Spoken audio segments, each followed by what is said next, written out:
The following program was made possible by the generosity of those who have determined to hold fast to the true Roman Catholic religion, as expounded by the Roman Catholic Church before the disasters of Vatican II and the so-called New Mass.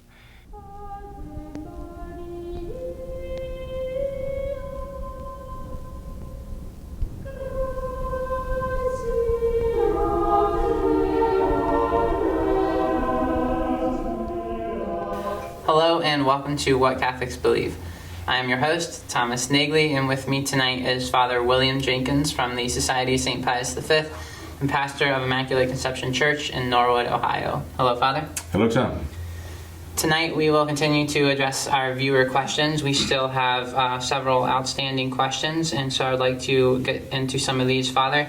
The first one has to do with papal infallibility. And the question here reads, is the adherence to the heresy of modernism enough to make a man a doubtful pope because all of his actions and official documents are laced with it, thereby wrongly teaching the faithful by false ecumenism, false worship, and false laws?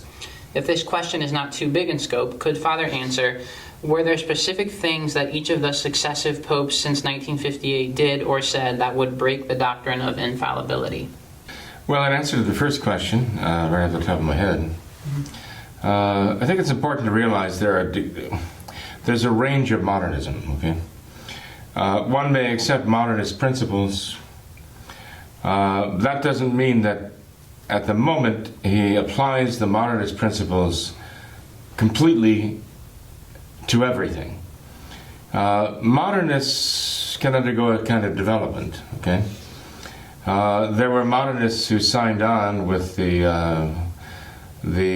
modernism of Vatican II, and those who basically were the architects of the invasion of the Church and the council documents. Those who seeded those with modernism. Actually represented quite a sizable number of people at the council and throughout the church. Well, Pius X, as you know, found it necessary to condemn the errors of the modernists back in 1907 with the encyclical Pascendi. And so by Vatican II, the modernists had gained a lot of stature in the church, especially with the ascendancy of John the 23rd. Who was an out-and-out modernist, okay? But the point that I'm seeing is that there are those who subscribe to the modernist principles, but who had not yet really thought them out completely, and hadn't yet applied them to virtually every aspect of the faith. So you can have a kind of beginning modernist who will enunciate the principles, but he hasn't yet drawn out all the conclusions and how they affect the faith. I think it's important to realize, because there were those who began the modernist program, and then when they saw where it was leading, they were horrified by it. They saw that it led to a loss of faith. They saw that it led to blasphemy. They saw that it led to sacrilege. If it just played out logically, and the results of modernism began to show more and more, you see people who are actually abandoning the modernist principles, rejecting it, condemning it, and coming back to practice the traditional faith. I mean, let's face it, there were a goodly number of priests who accepted the changes, and perhaps some of them even with a certain amount of enthusiasm, but who in the course of time became very disenchanted with them. There was a philosopher, Jacques Maritain, who spoke very glowingly of the council and all the promise of the council and the new springtime of the church and all the rest. But before he passed away, he was questioning the council and its direction, and as I understand it, questioning the modernism that animated Vatican II, and because he saw the consequences were very, not only bitter, but toxic.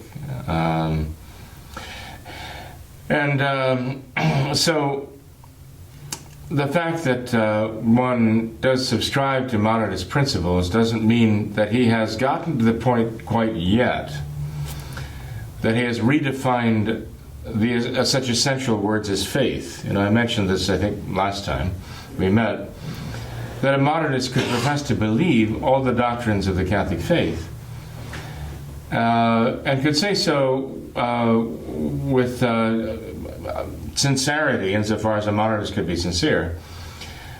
But he doesn't mean the same thing by belief. He's redefined what faith is.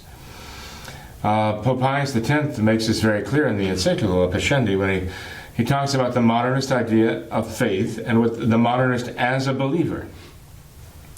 What does he actually consider belief? So there are those who've launched their ships, let's say, out on the sea of modernism, who have not yet tasted the bitter fruits of modernism at the time of Vatican II. And as soon as they saw where it led, they, in some cases, retreated from it and condemned it. Now, it is a tribute to St. Pius X to recognize that he saw the conclusion in the premises of modernism. He knew exactly what it was right in the egg. He knew what was going to hatch from that egg because of his wisdom, human and divine wisdom that he had as the Supreme Pontiff. He knew, he foresaw the bitter fruits of this, and he said this would be the undoing of everything we know as religion. And certainly the complexes of all of the heresies. That's the very definition, you might say, of apostasy. So he understood very well that this would lead to complete apostasy from the faith when played out to its ultimate end. And we've seen quite a number of examples of those who've actually played out modernist principles to the bitter end. And where it leads them is exactly as St. Pius X said. It leads them to complete apostasy from the faith. And the abandonment of anything we would even recognize as a religion, traditionally defined. So I would say, just because somebody enunciates some modernist principles does not automatically exclude him from the faith, does not automatically exclude the faith from his heart and his mind. It will eventually, though. It is a poison that will work. I would say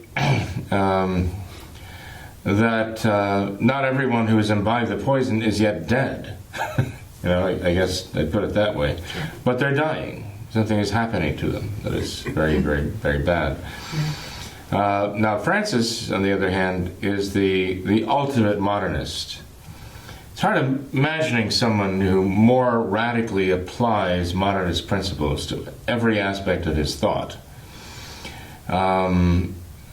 He's applying it to every aspect of the church's thought, all of her theology. He says he's not a theologian, and that's what the excuse he uses to pass the buck, to let the others decide. But the fact is, when Pope Pius X describes the modernist as theologian, he's describing Francis.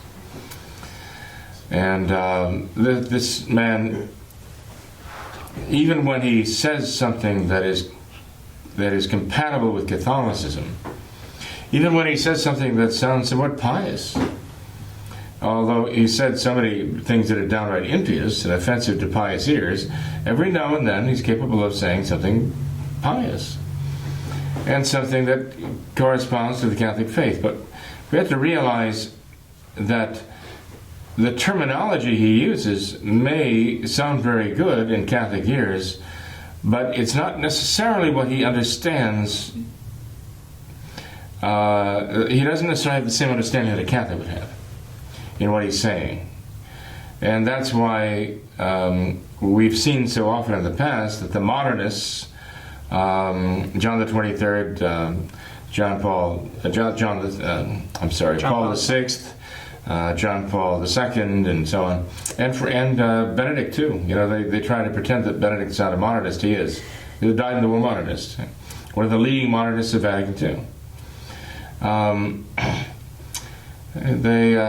we've seen this go on throughout all these years now, since '58, when John the 23rd came into vogue, as good Pope John, as though the others were not. But anyway, we've seen them contradict themselves, and we see this constant back and forth between the conservatives and the liberals. I mean, the whole idea of dividing Catholics and the clergy, and even popes into that category, it's outrageous in terms of the Catholic faith, But yeah, it's become that way now because we have this division as to the radical modernists and the less radical modernists who look relatively conservative, like Benedict XVI. But we see that they contradict themselves. They go from one thing to another. One day they can say something very pious and very Catholic sounding, and within the week they're saying something outrageously impious and very offensive to the faith. And the conservatives among the modernists, all hold up the Catholic sounding thing and wave that and say, "Oh, look, he's on our side."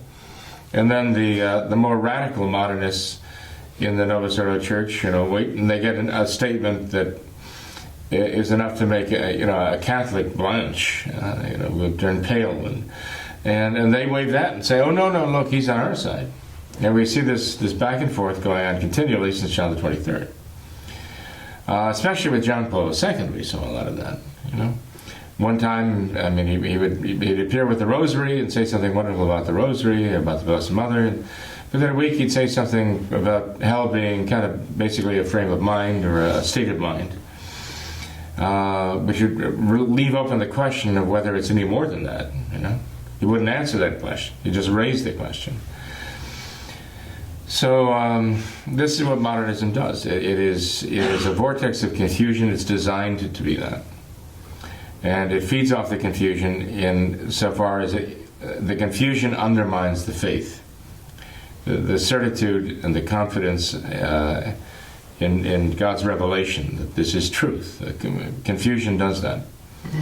It's turned the church into a madhouse sometimes of contradictions and, or even worse sometimes, just downright denials of the faith. So anyway, Tom, I don't know if that really addresses the first question adequately, but I'm trying to remember the terms that our questioner used here, whether just having modernist principles excludes one from the faith and from... Right. You speak of these degrees of modernism, but is there a certain point where they reach a degree where after this certain degree of modernism, are they no longer Catholic? Can they no longer be a true pope? Yes, definitely. There is, and that's where he was leading. At what point does he get to that? Mm-hmm. But it's not necessarily easy to identify, because they may still use Catholic terminology, and then you've got to get into the question where you ask, well, what do you mean when you say this? What do you mean by faith? What do you mean by sacrament? What do you mean by grace? And you have to get their own little modernist dictionary out.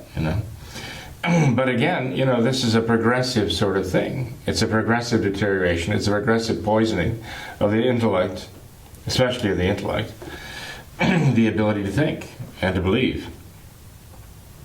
There definitely does come a point where you can see where someone starts out with the principles of modernism, but perhaps a little naively, right?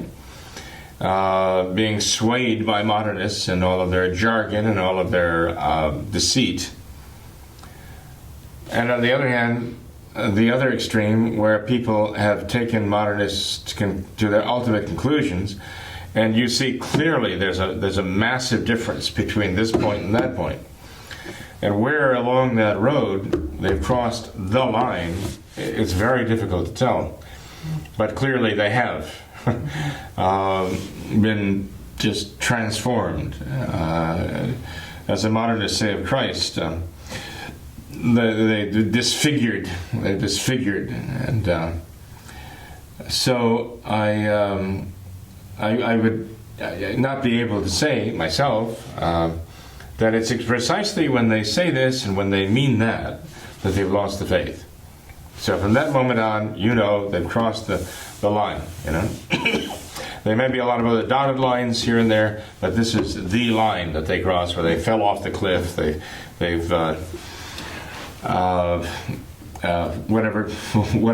past a point of no return.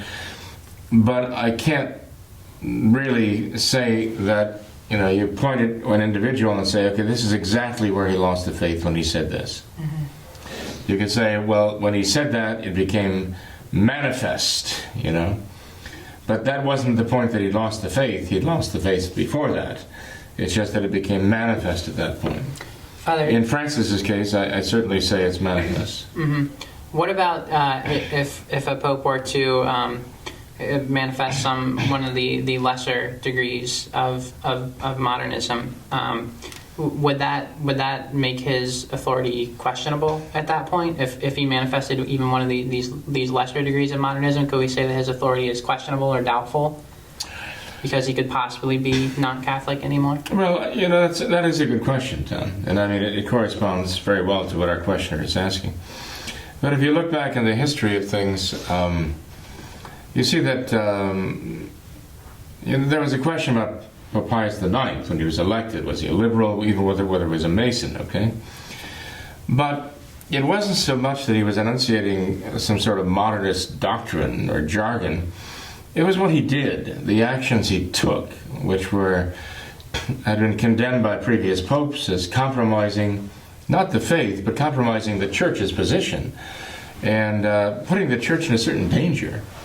I mean, after all, Pope Pius IX was listening to the Masons of Italy at the time, and they were calling for him to grant amnesty to their rabble-rousing modern mercenaries who had been trying to stir up revolution in the Papal States. And they were apprehended doing it, much as we would apprehend terrorists today. They were basically about that, trying to stir that up, revolution in the Papal States. And so the Masons had the drumbeat going for Pius IX to release them, let them all go, grant them amnesty. He did. And this made him very suspect, by Catholics.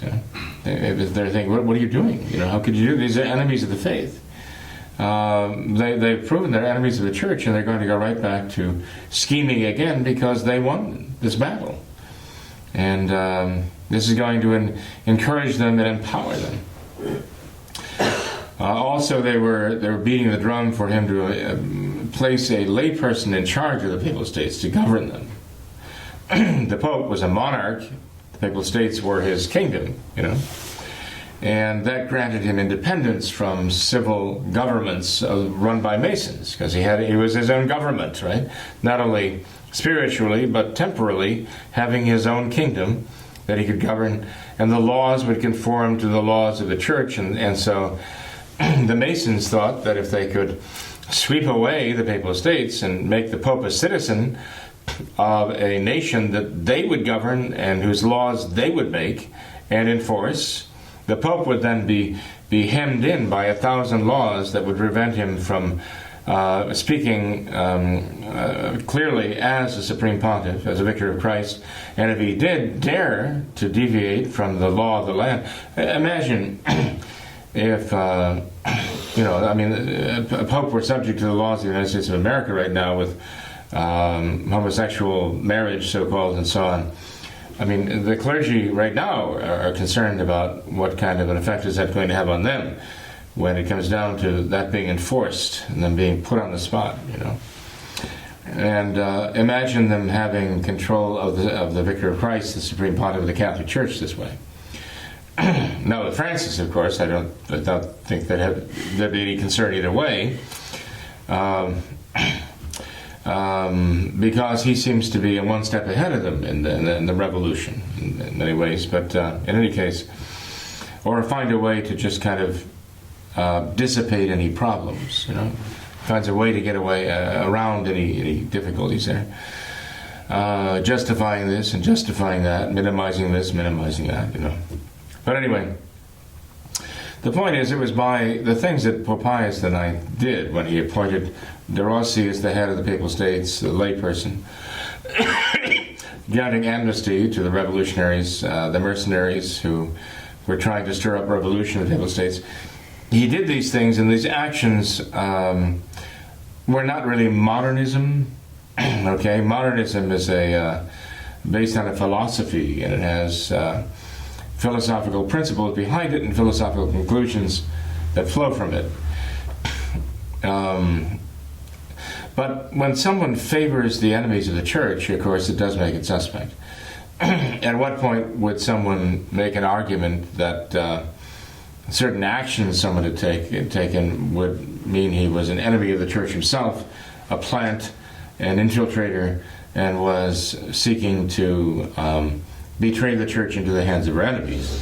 Well, that's another question, When you fast forward from Pius IX through Leo XIII, Leo XIII reversed some policies about the revolutions going on to secularize the nations of Europe, and he introduced the Relement. The Relement was the approach of the church under Leo XIII that they would engage the revolution, that they would take part in the social life and civil life of the nations that had been secularized, where the church had been disenfranchised. And they would go along. They would actually, it was a kind of ecumenism in a way, kind of an early ecumenism, where instead of the resistance in the sense that we are simply boycotting all of this, secularizing being brought in by the Masons. And now, under Leo XIII, who was Pope for quite a while, the policy was almost like, we'll show them, we'll get involved with Catholic action, we'll get involved in, we'll put out newspapers, we'll put out books, we'll do political work and social work and all this, and we'll outdo them and beat them at their own game, almost.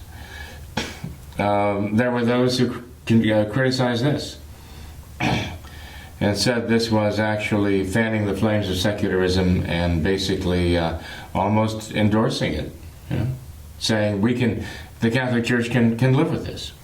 We're okay with this. We can make this work because we know that we will prevail, even under those circumstances. Whereas many thought, no, you're not going to prevail. Not if you yield in this. So again, was Pope Leo XIII introducing principles? He was introducing ideas that many thought were dangerous, but I don't know that anybody ever actually accused him of introducing any modernist principles into the church life. The same with, you had Pope Pius X, elected in 1903. You had Benedict XV, who came in during the war years, World War I, the Great War. And Della Chiesa was more open to the modernists. He essentially fired Cardinal Mary del Valle as Secretary of State.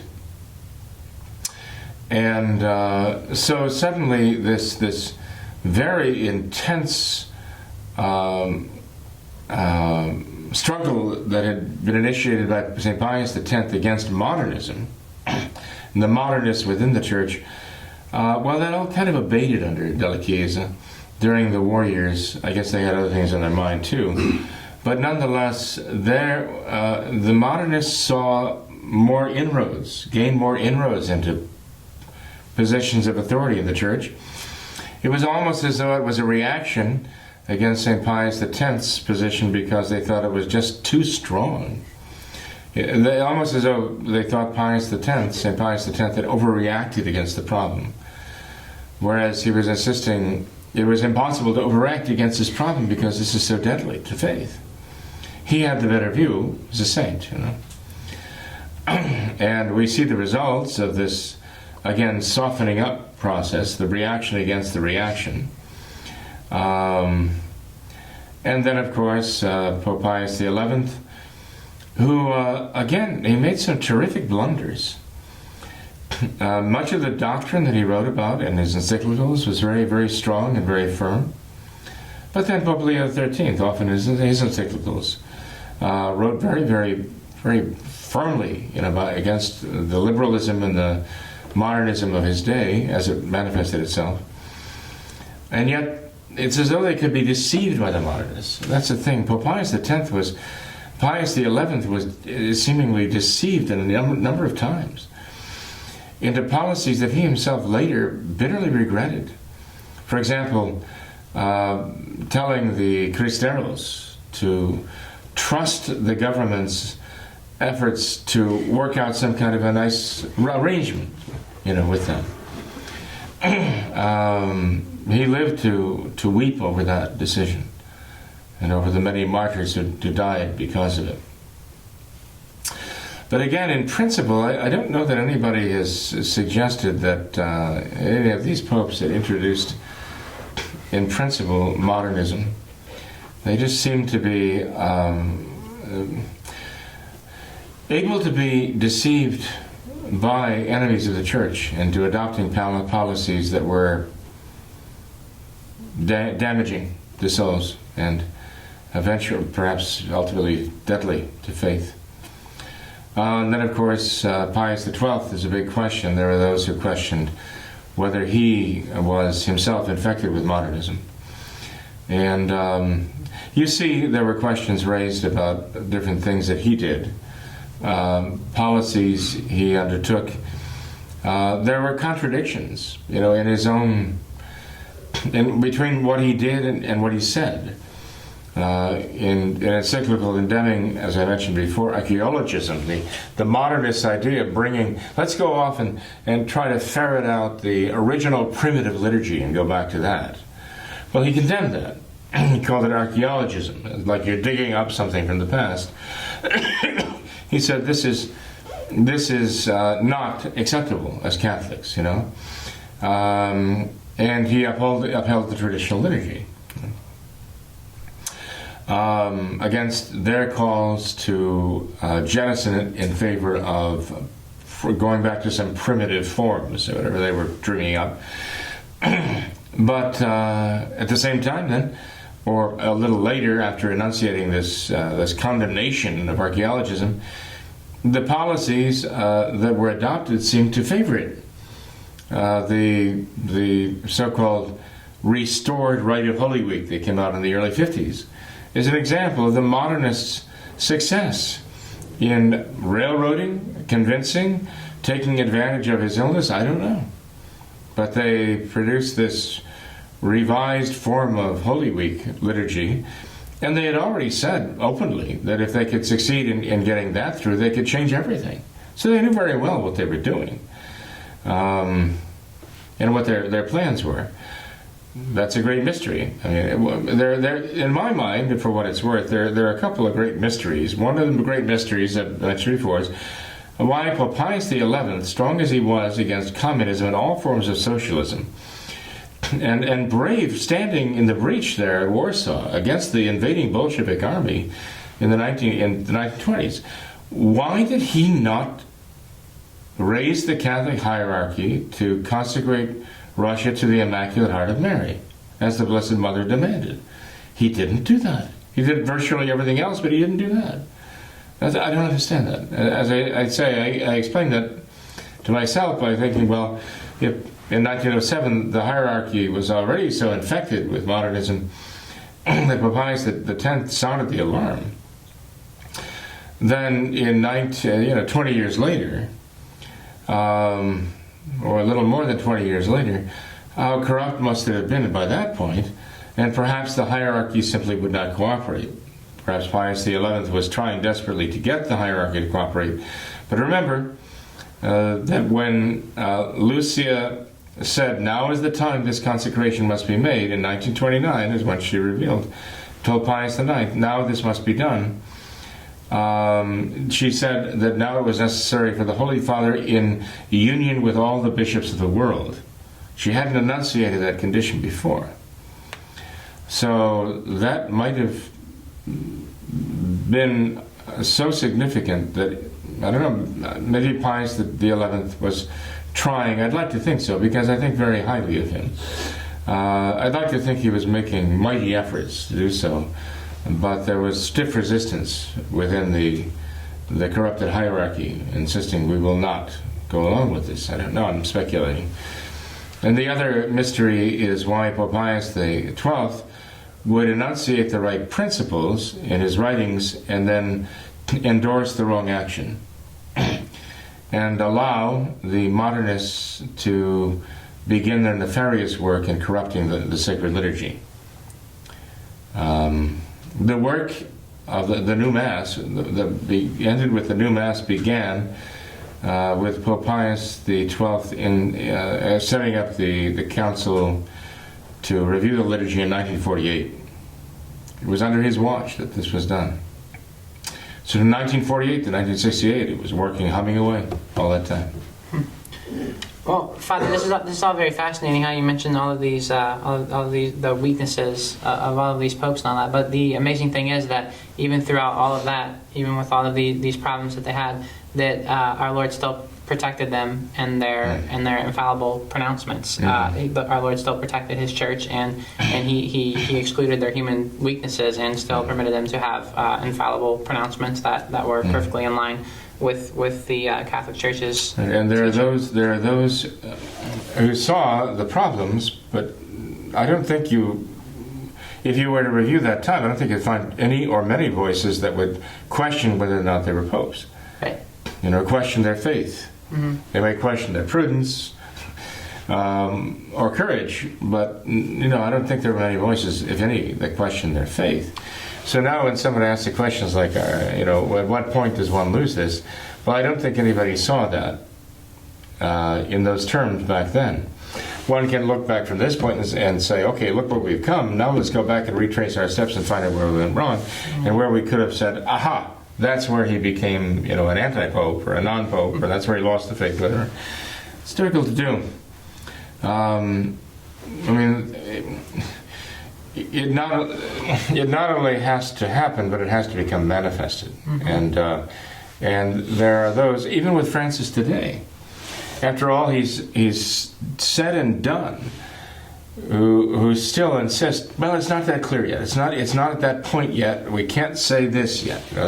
It's like they're constantly adjusting the standard because they're afraid of ever allowing it to get to that point where they have to say, well, yeah, you're right. There's a problem here. He might not be the Pope. He might not have the faith. It's beginning to look that way. They just don't even want to face that question. Well. Father, when we come to Francis now, and there's this question of sedevacantism raised, we had a viewer write in and ask if Francis has spoken ex cathedra at any time during his papacy, and it seems that this could seriously impact the sedevacantist position. This idea of Francis speaking, because if he were to speak some kind of heresy ex cathedra, would that make him manifestly an anti-pope? Well, one can argue that he can't speak ex cathedra because he doesn't believe in the cathedra.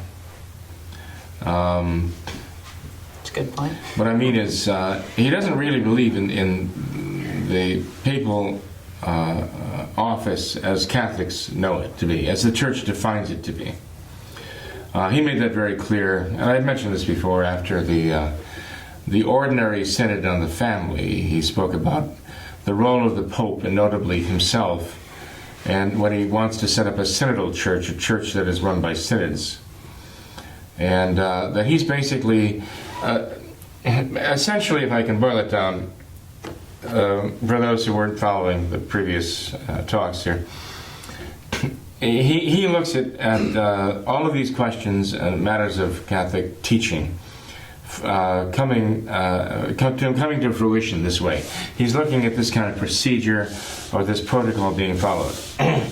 There will be these synods called.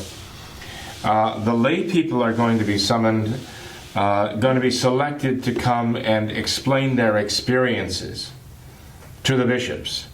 The bishops are going to meet in the synod. They're going to listen to the laymen who are drawn from various walks of life in different areas of the world, and they're going to explain what they're experiencing in their faith at the time. The bishops then are going to sort of be the interpreters of this, the experience of the lay people and what they're experiencing about God and their faith now. The bishops are going to be the interpreters. They're going to discuss this among themselves. They're going to draft then some kind of documents for Francis to examine. And then what Francis is going to do, and what a Novus Ordo Pope does, is he formulates that into statements that then can be promulgated for the church to accept. So he's the formulator. The bishops are like the interpreters, and the actual ones who are having the faith experience, as the modernists would say, are the lay people who are living their modern man. Okay, they are the ones who are the chosen voices of modern man to explain to the bishops where the modern concept of God is right now in the way they're living. And essentially, this is what Francis was doing when he was already putting this into practice with his council, with his synods. Extraordinary synod of the family, the ordinary synod of the family. They were bringing in lay people from around. They were talking about how they were living their faith, and the problems they were having with chastity and celibacy, and the problems they were having with being faithful in marriage, and problems they were having with adultery, and so on. Talking about all these other different things that they were going through.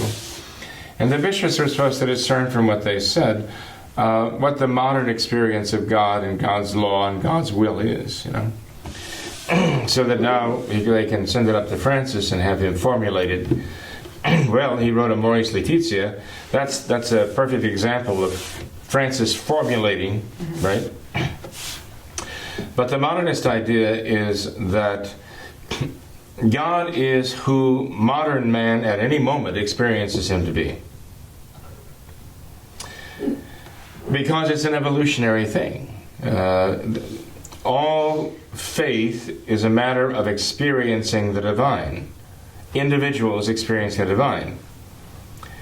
And the idea of the modernists is that this is evolving toward a kind of coalescence where it's all going to come together into a single human experience, one world humanity experiencing, all having the same experience of the divine, and that will be the one world faith. That will be the foundation of the one world religion. That's what ecumenism is about.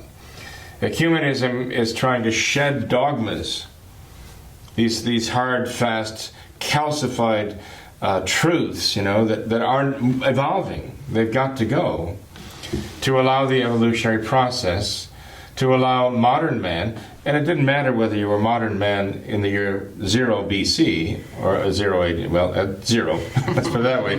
It didn't matter whether you were modern man at the time. They had their experience of God then. Or modern man in 1000 AD, right? Modern man at that time had experience of God. They were all going through their personal experience of God. But they evolved beyond that. To the times of Luther, okay? Then that experience of God began to be introduced. Luther had experience of God that he unleashed on the world, And all great religious leaders in the modernist mind had really unique and marvelous, deep, profound experiences of God, and they were all true. I keep using the word God. The modernists, the hardcore is the divine, because they don't want to prejudice you with the idea of God as we think of him now, just the divine, whatever, But this is an evolutionary process. And now we have modern man. Okay? For the moment, they are modern man. Okay? 100 years from now, they won't be. There'll be different modern men. But now we have modern man. And the modern world is experiencing God in its own way. And that is who God is now. And 100 years from now, that will not be the same, because we will have evolved beyond that in our experience of God. See? And the object of all of this is through the ecumenical outreach to share each other's experiences, so much so that the differences in those experiences fade. And people abandon the ironclad dogmas of the past and let them go in favor of the common experience, so that finally all mankind will share the common experience of God, be united in one faith experience, one faith begetting one religion. And you think about this, this is perfect for the coming of an Antichrist. When all mankind will have this faith experience of the God who will be represented by the Antichrist. He'll be the quintessential, the apotheosis of what modern man at that time will worship. He'll step onto the stage and all mankind will recognize him. Yes, he is the one who fulfills our dreams and our experiences of the divine. It's kind of scary, actually. Yeah. But and this is the way Francis is taking us. This is the way all these approved religious leaders are taking us today. There are a few dissenting voices, but they can't accomplish anything unless they have the true faith, the true Catholic faith. I mean, there's some Protestant voices out there, some fundamentalist voices who are arguing contrary to this, but they're going to be swept away. They always have been, because they don't have any solidity or any solid foundation. Protestantism was part of the process of sweeping away objective truth, and they began jettisoning doctrines of faith left and right, coming out with 39 articles they could all agree on for the time, and then they started throwing those out. So what's left, you know? So eventually, yes, even fundamentalist Protestantism will be subsumed into this whole process,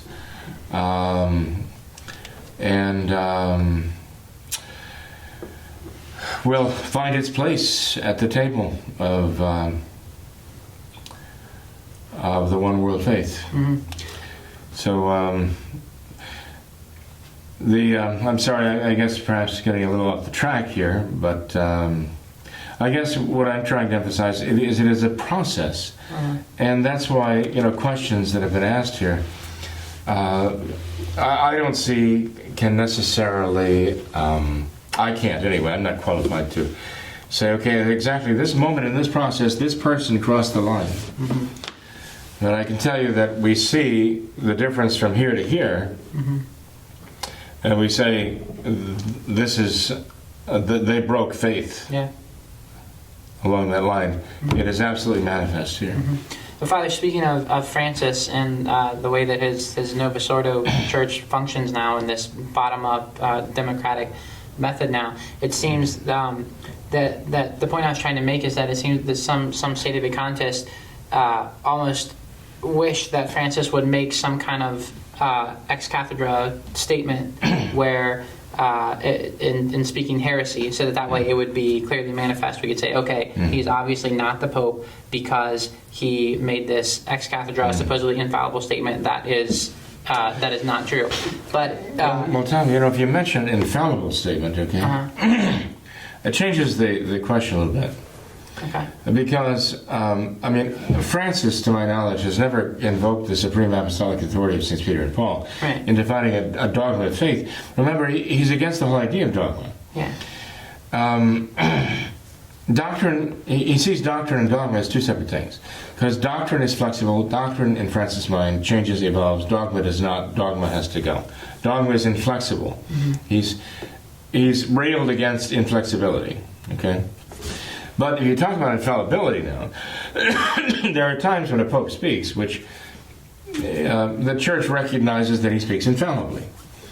There is the principal object of papal infallibility in defining dogmas of faith. You know, the extraordinary magisterium at work and functioning and expressing the faith, binding the consciences of all the faithful throughout the world, forever.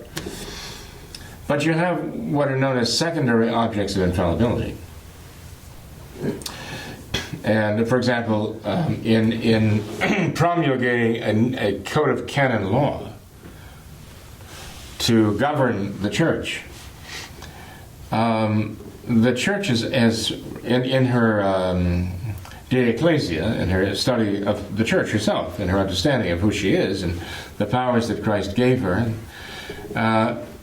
there's a great consensus that the promulgation of a code of canon law must be infallibly protected from error, because the church otherwise would be binding laws that are requiring immoral behavior and things that are evil.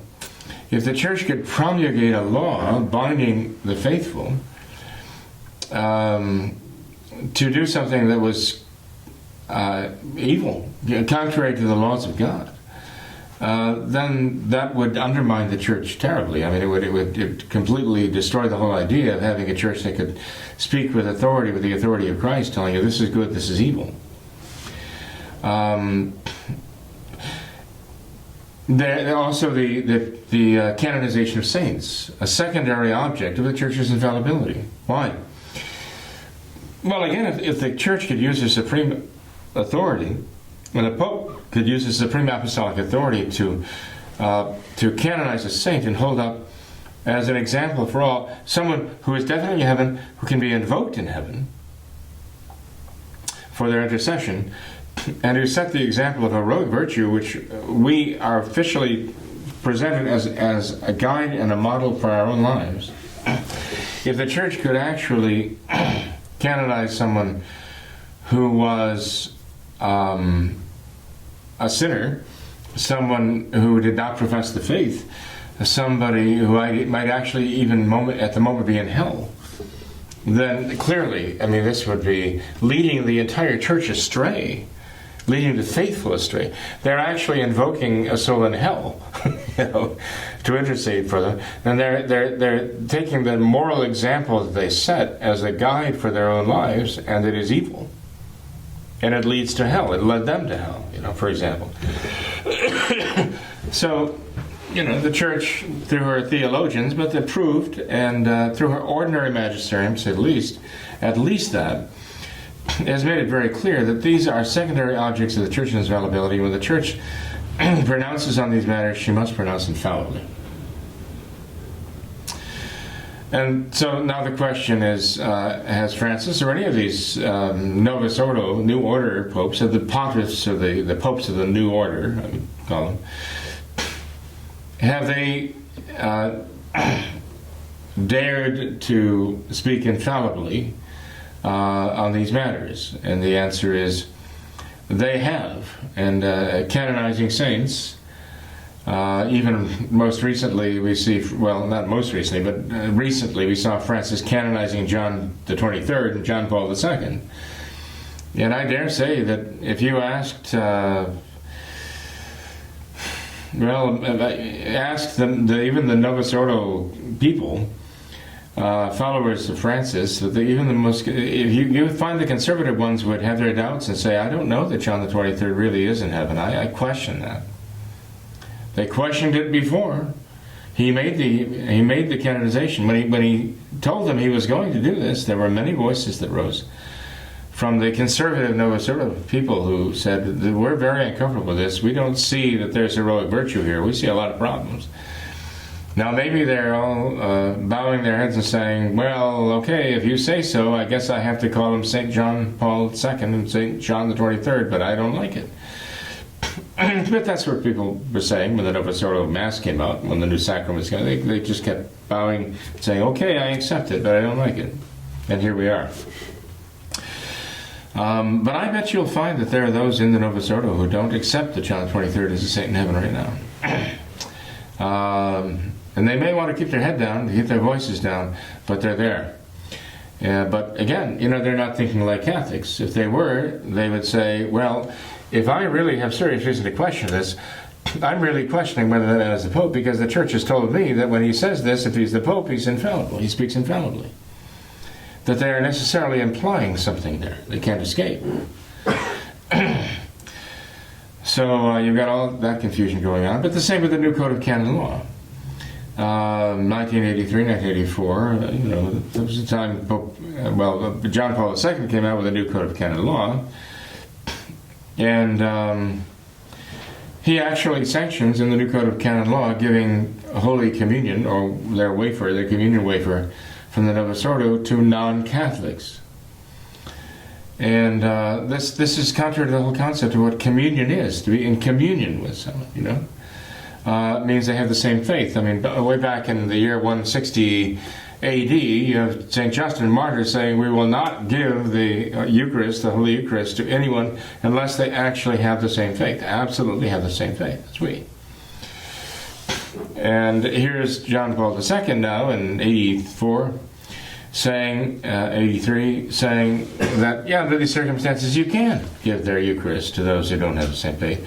He says, well, these are the circumstances. They have to at least believe what we believe about the Holy Eucharist. Oh, Lutherans? They don't believe what we believe about the Eucharist. I mean, most of the Novus Ordo people, I don't think, believe, what Catholics believe about the Eucharist. And then that they wouldn't have the possibility of going to one of their own ministers to receive the Eucharist at that time. Okay? I mean, this is nonsense. And anybody with an ounce of cerebral matter would know. This is nonsense, what he's saying here. So they gave the wafer to Bill Clinton in Africa. And when the press publicized this worldwide, there was a reaction against it, probably because it was Bill Clinton. And he was such an egregious, what should I say? I mean, his behavior was obviously not the type of thing that you would use as exemplary, And there are people who, realized all the peccadillos of Bill Clinton and objected to him being given the Eucharist. And the bishops' conference there of that particular priest in Africa began to make all kinds of disclaimers, like, why would this priest do such a thing? We have no idea, he stepped out of line.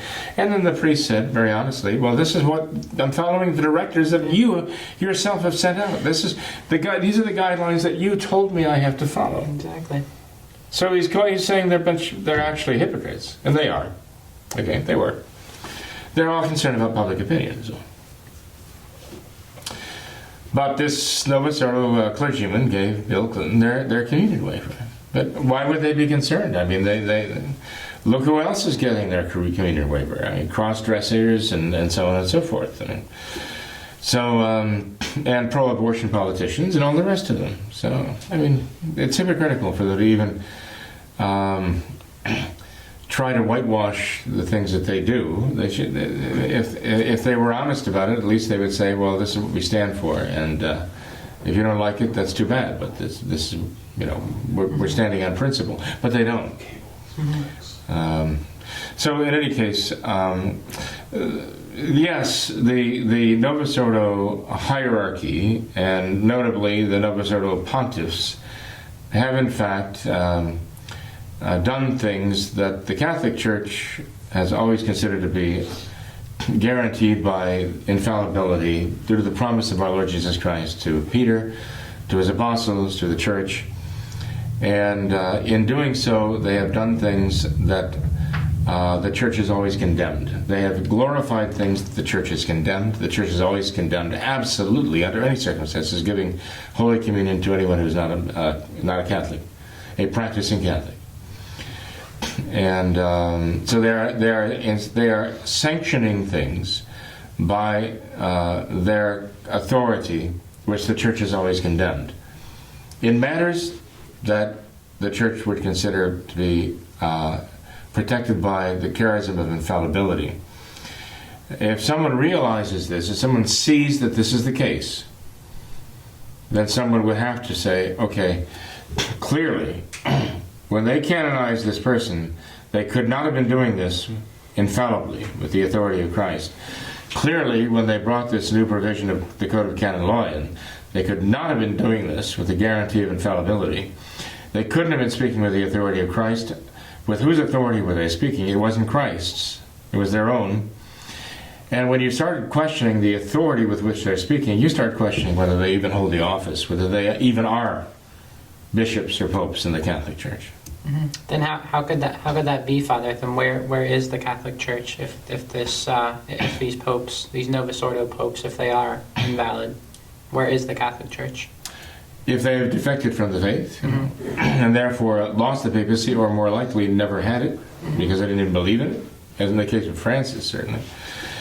The Catholic Church is precisely where she has been in times of crisis. I mean, there have been 260-something times when the Church did not have a living pope. Times of persecution, times of confusion. And there are those who still have the faith and are still practicing the faith. It's a matter of record. Go back to the catechisms. Go back to the Council of Trent. You know, the traditional Catholic people today believe what is in the Catechism of the Council of Trent.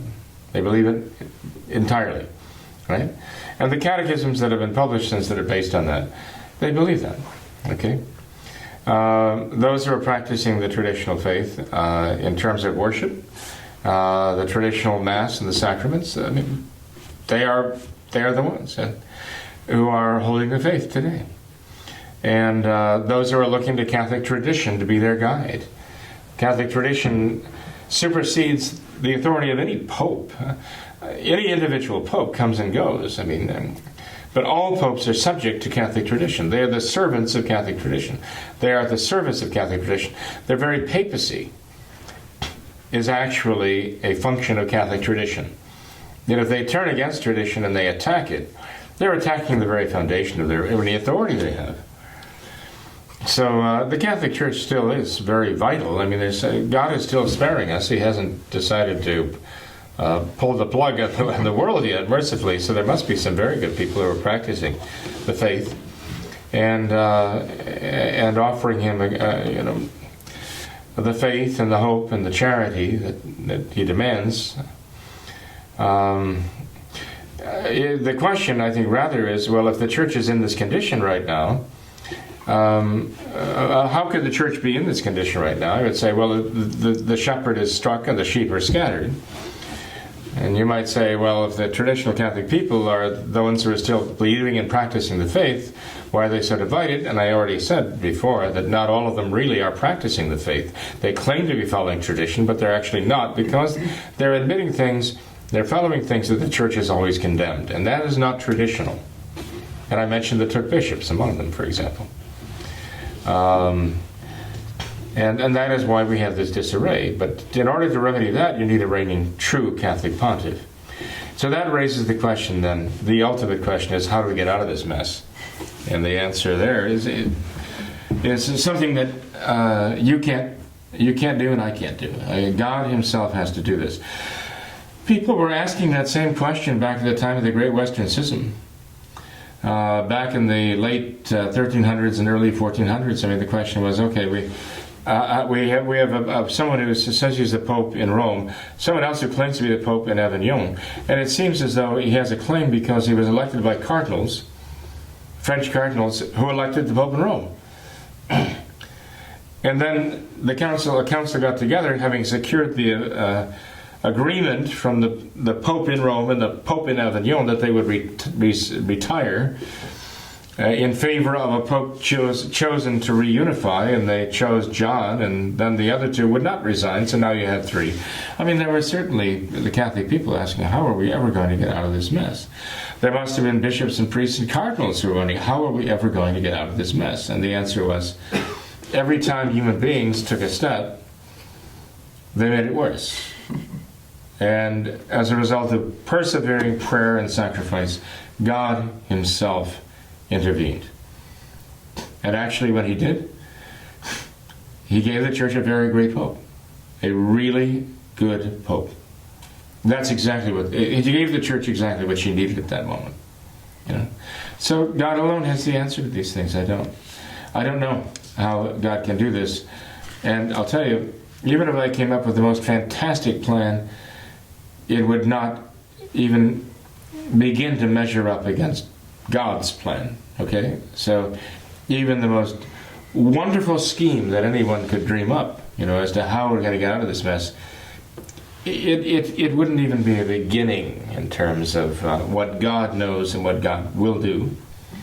But he knows where this is going, and we simply have to follow what the church has taught us all this time, because that's what Christ has taught us all this time. Mm-hmm. Well, fair enough. I think that's a good note to end on there. Well, we didn't really get too far on your stack there. No. I mean, some of these questions are not 25 words or less. No. Certainly not for me. No, not at all. So, but thanks for your perseverance and patience. Yeah, I think that was a fantastic discussion tonight. I think we all learned a lot. I know I definitely did. So thank you. Thank you. Well, thank you, Tom. No problem. Thanks to all of our viewers as well for watching this episode of What Catholics Believe. Until next time, we ask that you all remember the words of Our Lady at Fatima, to consecrate yourselves and your families to the Immaculate Heart of Mary, and to pray and do penance. Thank you, and God bless you.